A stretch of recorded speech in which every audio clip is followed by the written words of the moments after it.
Il y a 16 ans, j'ai rencontré une abeille. Et cette abeille a changé ma vie. Elle a changé mon métier. Elle a changé ma vision du monde. Elle a changé même ma vision de l'être humain. Et j'espère qu'au cours de ces quelques minutes qu'on va passer ensemble, je vais pouvoir vous transmettre un peu de son message. Pourtant, je vais vous parler d'économie. Mais quand j'ai rencontré cette abeille, j'écrivais un film sur l'état des lieux de la planète. Et les scientifiques que je rencontrais me disaient que si en 2015 ou plus tard 2025, on n'enclenchait pas une nouvelle économie, eh bien on risquait d'avoir une Terre inhabitable. 10 ans. Il fallait 10 ans à 15 ans pour inventer une autre économie. Si elle n'existait pas déjà, ce serait impossible. Alors, pendant que j'écrivais ce film, à midi, j'avoue que c'était un peu pesant, j'étais un peu déprimée et il faisait beau. Et j'ai pris mon sandwich, je suis partie dans le parc à côté, je me suis allongée dans l'herbe. Et là, j'ai vu une petite abeille. Une petite abeille qui allait sur cette pâquerette, qui allait prendre son nectar pour faire son miel. Et puis, elle sautait sur une autre pâquerette. Elle volait, évidemment. Et ce faisant, elle descendait le pollen sur l'autre pâquerette. Et là, je me suis dit, c'est bien ça notre problème à nous les humains. C'est que l'on prend, mais par contre, on ne rend jamais. Alors que l'abeille, elle prend soin de son milieu en fait, même sans le vouloir. Elle prend soin de son milieu et elle le régénère.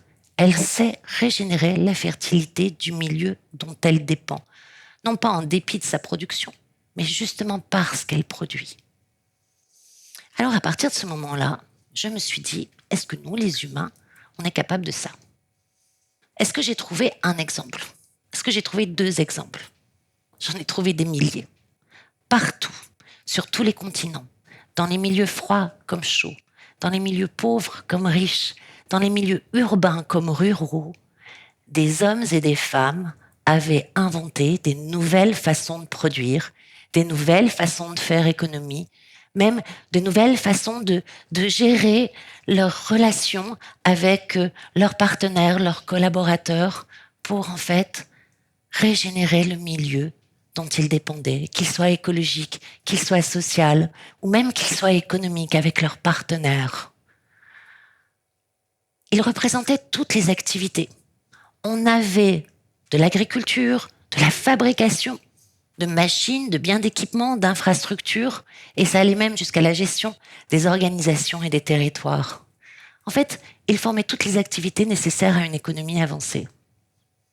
D'ailleurs, est-ce que vous savez ce que veut dire le mot économie? Le mot économie vient du grec, oikos, la maison, la maisonnée, c'est-à-dire la terre et l'ensemble de ses habitants, nous les humains, mais aussi tous ceux qui vivent avec nous. Et de nomios, la gestion, les règles. Est-ce que vous trouvez que l'économie qu'on appelle aujourd'hui économie gère la maison et la maisonnée? Plus de 75% des services écologiques de la planète sont menacés, dégradés ou détruits, c'est-à-dire la fertilité de nos sols, c'est-à-dire notre eau, c'est-à-dire notre air, c'est-à-dire la capacité à résister aux inondations, aux sécheresses, aux ouragans, aux tempêtes. Et l'être humain n'est pas mieux traité. 10% de la population la plus riche de cette planète capte 56% des revenus. La moitié la plus pauvre, 8%. Et elle ne possède que 2% du patrimoine, c'est-à-dire qu'elle en est quasiment dépourvue. Cette économie n'est plus une économie. Elle ne gère plus la planète, ni la maison, ni la maisonnée. Elle nous détruit. Alors, que serait une économie qui, comme l'abeille, régénère la fertilité du milieu dont elle dépend? Que font ces hommes et ces femmes à travers toute la planète? Comment on peut se nourrir, par exemple? Eh bien, je suppose que vous avez déjà mangé des pois, des lentilles, des fèves, des haricots. Eh bien, quand vous les plantez au champ, ce sont des véritables usines. Ce sont des usines à engrais. En fait, elles ont à la base de leurs racines des petits micro-organismes qui récupèrent l'azote de l'air, le synthétise en font de l'engrais assimilable pour les plantes. Vous savez comment on fait un engrais dans notre économie extractive, notre économie linéaire actuelle? Eh bien, on prend du gaz, on craque l'azote de l'air avec ce gaz, un combustible fossile qui participe au changement climatique. Souvent, on doit ajouter de l'acide sulfurique pour le rendre plus disponible pour les plantes. On le transporte d'un bout à l'autre de la planète pour le vendre à l'agriculteur. Alors que dans cette agriculture qui régénère la fertilité du milieu dont elle dépend, l'agroécologie, ça s'appelle, eh bien l'engrais, il est local.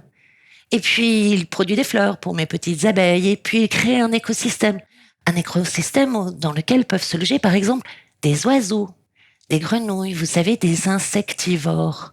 Et comme ça, en fait, on n'a pas besoin d'insecticides dont je vous épargne la fabrication et qui, en plus, tuent mes insectivores.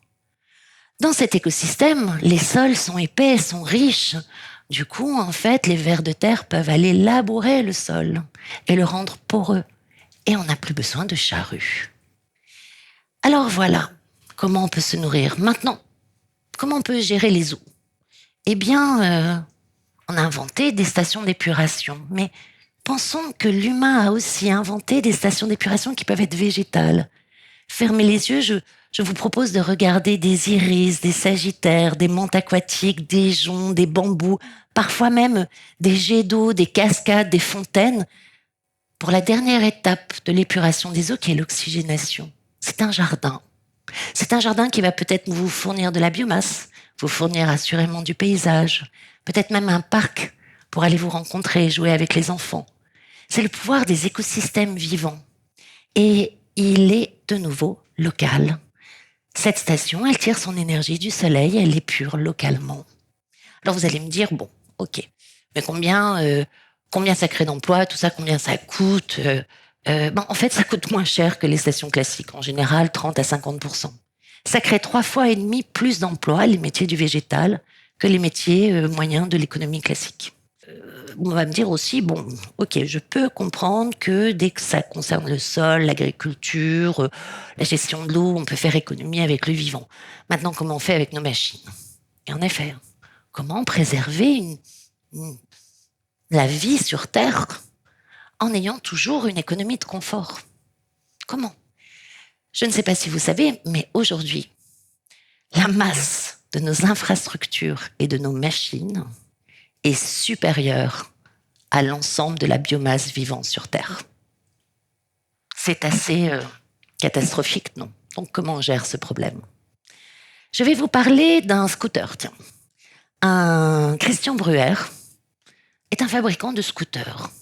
Et pourtant, il va vers le zéro extraction et le zéro déchet. Comment fait-il? En fait, il a vu son scooter, non pas comme un scooter, mais comme un écosystème, là encore, un écosystème de composants qu'il peut assembler, désassembler, réassembler. Et puis, il a vu aussi ses clients, les gens qui roulent sur ses scooters, aussi comme un écosystème avec lui. Il ne vend pas ses scooters, il en vend seulement l'usage. Ce qui fait qu'il est toujours propriétaire de tous les composants qui le composent. Du coup, en fait, il récupère en fin d'usage les composants, il les réutilise dans de nouvelles générations de machines, et grâce à cela, de nouveau, un assemblage local qui va vers le zéro extraction, le zéro déchet, qui fournit de l'emploi local. Et figurez-vous qu'il vend le scooter le moins cher d'Europe, pourtant fabriqué dans l'Hexagone. Figurez-vous que, ce faisant, il devient indépendant du cours des matières premières, des problèmes de l'énergie, des problèmes d'accès aux matières premières. Il devient indépendant de l'inflation. Le même système existe pour les voitures, pour les machines à laver, pour mon téléphone, pour mon ordinateur. Et à chaque fois, ce sont des fabrications locales qui elles-mêmes ne suivent pas le cours de l'inflation. On peut même faire des usines comme ça. Un éleveur laitier, par exemple, a fait des ateliers comme des composants interopérables et modulaires, un écosystème d'ateliers qu'il dissémine en fait dans la France entière et qui sont des yaourteries pour d'autres éleveurs laitiers. Ils en louent ils louent l'atelier, ce qui fait que ces éleveurs n'ont pas besoin d'investir. Et puis, du coup, ensemble, ils font une marque de yaourt locale à la ferme et ces éleveurs ne sont plus dépendants de la collecte laitière des géants de l'agroalimentaire. Ils reçoivent le revenu directement et de nouveau, ils ont une relation directe avec leurs clients et de nouveau, ils créent de l'emploi localement. Alors, même fonctionnement, même résultat. Et il y a un homéos à cette économie. Elle couvre non seulement toutes les activités, mais elle est sur la même logique. Ça veut dire que on peut fabriquer des nouveaux modèles de développement. Alors, vous avez compris. Mon ennemi, c'est l'économie extractive et linéaire. C'est l'isolement, c'est la laideur, c'est le manque de sens, c'est les délocalisations. Vous l'avez compris aussi, l'économie dont nous avons besoin existe déjà. C'est une économie de l'abondance, c'est une économie de la coopération, c'est une économie qui part des territoires pour se développer. Vous savez ce qui nous manque ? Il nous manque un territoire, un endroit où on pourrait assembler toutes ces composants de cette économie ensemble pour qu'ils forment eux-mêmes un écosystème. Un endroit où on pourrait montrer en fait qu'en ce moment même, l'humanité est en train de raconter une autre histoire de l'humanité à l'humanité. Eh bien, moi, je vous propose quelque chose. Je vous lance un défi. Je vous propose que cette économie, ce showroom territorial, on le fasse ici, en Guadeloupe, dans cette île qui est déjà un hotspot de la biodiversité. Il n'y en a pas beaucoup sur Terre. On a de la chance ici de l'avoir. Dans cette île qui se révolte contre une économie qui n'est plus une économie, qui n'est pas un ecos et encore moins un homéos. Eh bien, je vous propose que dans cette île, on crée ces écosystèmes territoriaux où les prix ne flambent pas, où les déchets et les pollutions ne s'accumulent pas, où on peut être des citoyens, des entreprises, des collectivités territoriales à créer les industries dont nous avons besoin et de montrer au monde que l'homme n'est pas seulement un destructeur pour la planète et ses semblables, mais qu'il peut être un régénérateur. Alors, il y a quelques années, ici même, mon ami Tariq Tchekchak avait eu cette formule merveilleuse. 2040, Guadeloupe, championne du vivant. Eh bien, je vous le propose de le faire dès maintenant. 2025, 2030 au plus tard, afin qu'on puisse montrer sur cette île que la joie, que l'abondance, que le plaisir sont les plus grands gagnants face à une économie qui aujourd'hui nous détruit. Et oui, ça me fait penser à une chanson. Une chanson, en fait, où quand j'étais petite, eh bien, on mettait dans les fêtes familiales. C'était une chanson qui venait, je crois, d'ici. Alors, elle est vieille, hein. Peut-être que les moins de 20 ans ne s'en souviendront pas, mais ça disait « Ça fait danser les oiseaux, ça fait rire les abeilles » ou l'inverse. Merci.